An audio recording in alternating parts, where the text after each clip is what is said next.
Allez, on se rend à l'intérieur du pays à présent pour aborder la problématique des grossesses en milieu scolaire, un domaine dans lequel, malgré les efforts du gouvernement, la ville d'Issia se distingue tristement. Selon le dernier rapport du Conseil national des droits de l'homme, elle est classée 2e. La Jeune Chambre internationale s'y met aussi pour tenter de réduire considérablement le fort taux de grossesse en milieu scolaire de la localité.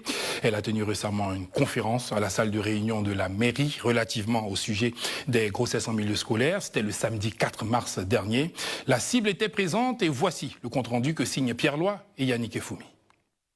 La séance de sensibilisation qui s'est tenue dans la salle de réunion de la mairie de la localité a mobilisé la présence des élèves, encadreurs, autorités locales et bien d'autres parents d'élèves autour d'une conférence publique sur les risques médicaux, psychologiques et judiciaires liés au cas des grossesses en milieu scolaire. Formation sur le calcul du cycle menstruel, distribution de 200 livrets d'apprentissage au calcul du cycle menstruel et des serviettes périodiques. Les conférenciers spécialistes ont qualifié de précoces les grossesses contractées par les élèves car les filles ont pour la plupart moins de 18 ans. Et ce, du fait de la pauvreté, des médias, du harcèlement en milieu scolaire et des familles où le sujet de la sexualité est tabou. Aujourd'hui, j'ai assisté à une conférence organisée par la Jeune Chambre qui a pour thème « Lutte contre les grossesses en milieu scolaire ».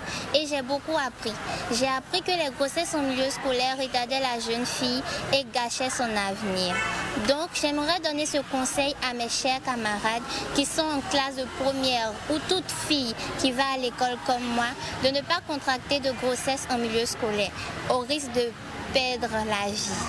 Alors, nous leur avons invité à déjà maîtriser leur corps, maîtriser leur organisme et pour pouvoir donc suivre leur cycle menstruel. Parce que la première chose qui amène donc à la grossesse, c'est le cycle menstruel. Donc, si elles ne savent pas maîtriser ce cycle-là, elles pourraient donc être exposées aux grossesses.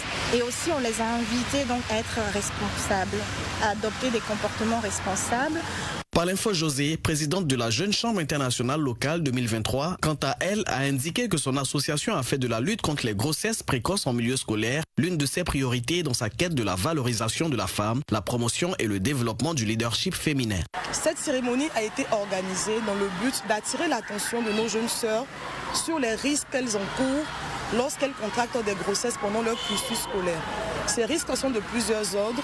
Nous avons les risques gynécologiques, nous avons les risques psychologiques et nous avons les risques judiciaires. Alors, le message qui a été lancé aux élèves, comme je le disais tantôt, est un message d'alerte parce que contracter une grossesse en milieu scolaire, en plein cycle, en plein processus scolaire, est un danger pour leur santé, pour leur épanouissement, pour leur avenir.